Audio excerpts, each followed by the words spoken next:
طفاه محمد وآله وصحبه ومقرئ القرآن مع محبه. atendezebwa ekitiibwa allah ebyenjala n'emirembe tusababidde eri omubaka sallallahu alaihi wasallama wamu ne ba ashabu ridwanullahi alaihim wa arda.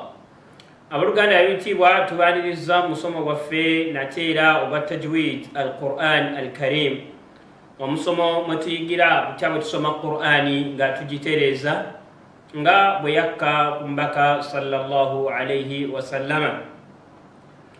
Omulundi ogwayita twalaba kyebayita isti'adha. Olwaleero insha allah tugenda kulaba ku kyebayita al basmala. Abooluganda, al basmala ekigambo ekyo tukikozesa nnyo basmala, buli wokiwulira kiba kitegeeza bismillahi rrahmani rrahim. Kyava tugamba sheikh nti al basmala ekiyitibwa basmala hiya qawlu lqari'i, kyo ekigambo ky'omusomi wa qur'ani ey'ekitiibwa nti bismillahi rrahmani rrahim. Asala bismillahi rrahmani rrahim, tugamba nti eyo ki? Eyo basmala. Obantegereka era nga basmala eyo hukumuha iya ayatun thabitatun fi lmushafi awala kulli suwari o awala kulli suratin. Iya ayatun, basmala eyo sheikh atugamba nti aya thabitatun, enywevu obulungi, nywevu, aya enywevu obulungi mu qur'ani yaffe ey'ekitiibwa, era ng'ebeerawo buli ntandikwa ya suura. faman qara'a suratun min awwaliha, omuntu aba yagadde okusoma essuula mu ntandikwa yaayo, la budda lahu min albasmala, tumugamba ateekeddwa okubeera ng'asoma basmala eyo, kubanga kiri sunna omubaka sallallahu alaihi wasallama yakikola. Nabwekityo omuntu yenna ayagala okutandika okusoma qur'ani nga naye atandikidde ku ntandikwa ya suura, tumugamba nti kyatteekwa okubeera nga osoma bisimillah.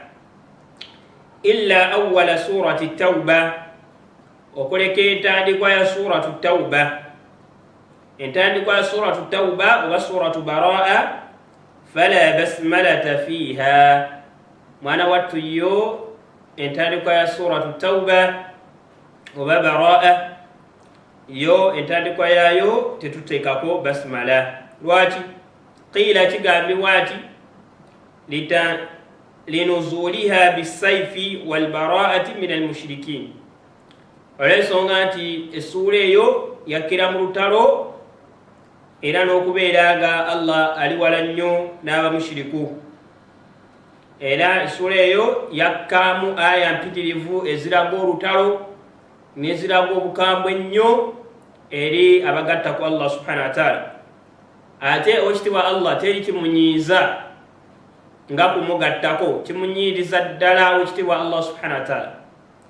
Kyovola essuula eyo yagissa nga tekuli basmala. Lwaki? Olw'ensonga nti basmala erimu kusaasira nti bismillahi rrahmani rrahim, soosa okusoma erinnya ly'owekitiibwa allah, omusaasizi ow'ekisa ekingi. Kaakati bismillah etegeeza ekisa, omusaasizi asaasira abamukkiriza ku nsi kuno n'abatamukkiriza, agenda okusaasira abamukkiriza bokka ku lunaku lw'enkomerero. Kitegeeza senga yali ku kigambo bara, ate oluvannyuma allah laga nti baraatun min allahi wa rasulihi ila alladhina ahadtum min almushrikin. Allah ali wala nnyo, Allah ali wala nnyo, Allah n'omubaka we bali wala nnyo eri abantu abo abagatta ku allah subhanahu wa taala, oba abananyisiganya abamushirikuuna. Obategere? So kakati okubeera nga bisimillah etegeeza kisa, kusaasira, ate entandikwa suratu baraa nebeeraga Allah kubeera rahma ya Allah okusasira kwa Allah kuli wala baraa okusasira kwa Allah okusonyiwakwe kuli wala nnyo okusasira kwa Allah ekisa kya Allah kiri wala nnyo n'abo abagatta kwekitibwa Allah subhanahu wa ta'ala nabo beeranga tebikwatagana okusinziira ku makulu agafaanagana bwe gatyo nabwe kityo nebeeranga suratu tauba tetusomerako basmala fayaktafi alqari'u bita'awudhi fi awwaliha kimala bumazi omusomi wa Qur'ani okubeera ng'oleta isti'adha yokka nogamba a'udhu billahi minash shaytanir rajim nosoma bara'atun min Allah wa rasulihi ila alladhina 'ahadtum min al-mushrikin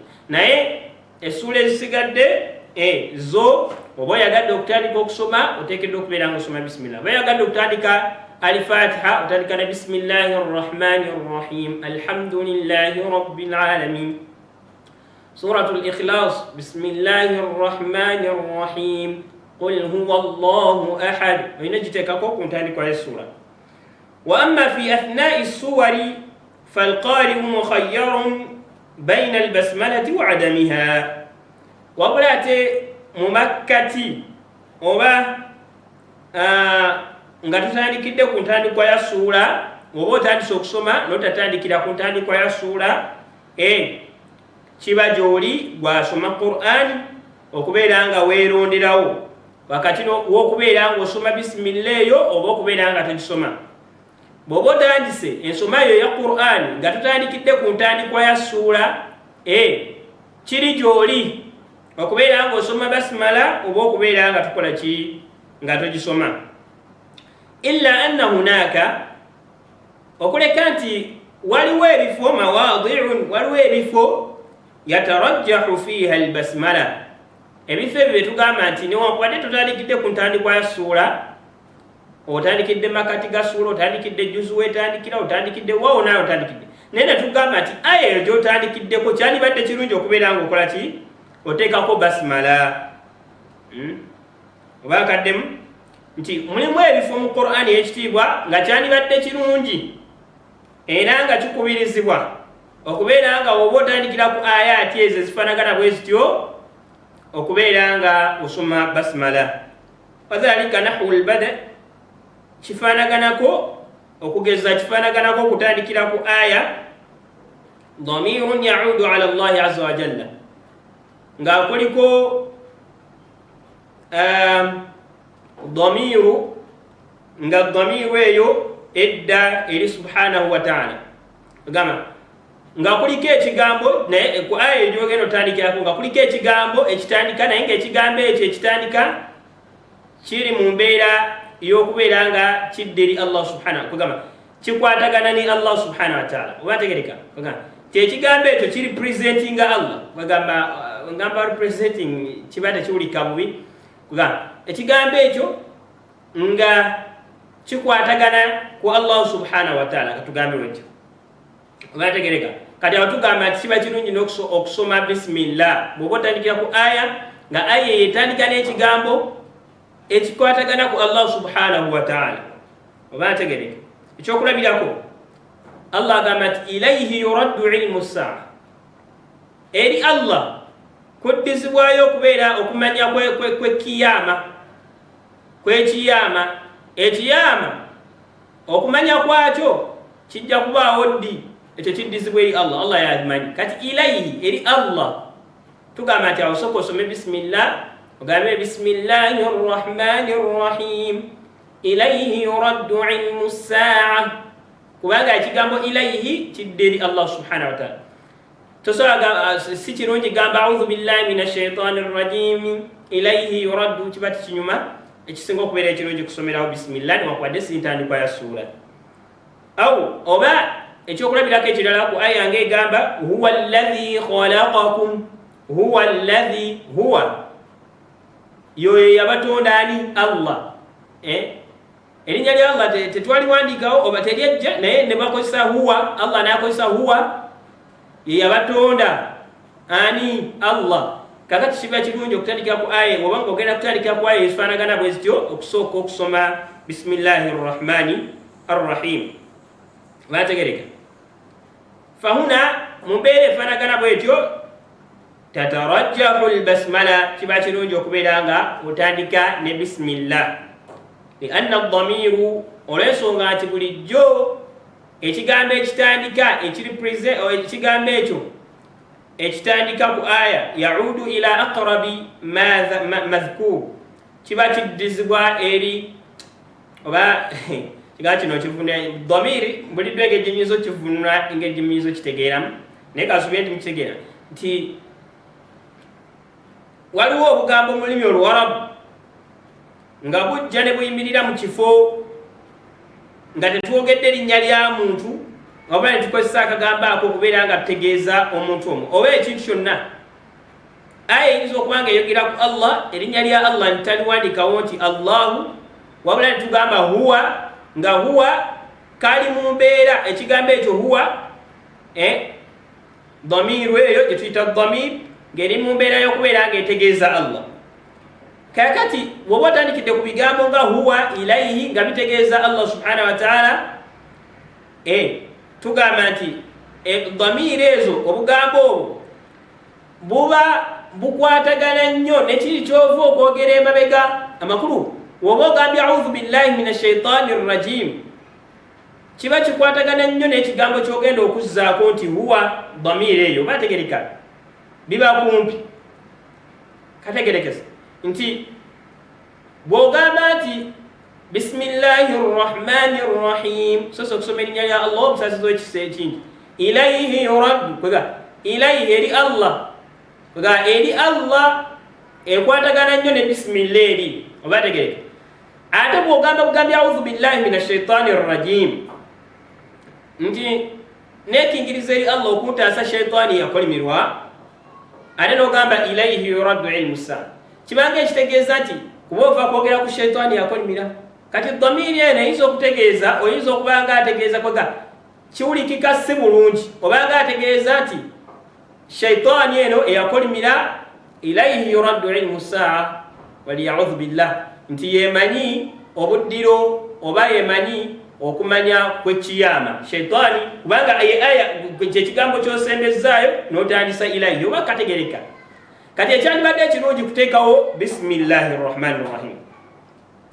Wa amma inda albada'i fi nahwi qawlihi ta'ala ashaitanu ya'idukum alfaqra, naye ate mu kutandikira ku bigambo nga ashaitanu, ku kigambo nga aya etandika n'ekigambo ashaitan, ate awo tugamba obanga aya etandika n'abakafiiri oba abayahudu, wa qalat lyahudu yadullahi maghlula, ne aya ezifaanaganako bwe zityo tugamba nti ekisinga okubeera ekirungi tosoma bisimillah, bisimillah gireke osome busomi isti'adha.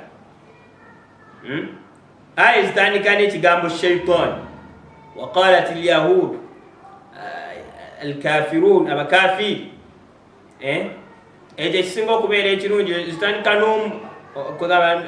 zitandika nga tezogera ku Allah wabula nga zogera ku shaitan oba abayahudu, awo tugamba ekisinga okubeera ekirungi kuleka bisimillah osome busomi isti'adha. Oba kategereka bulungi?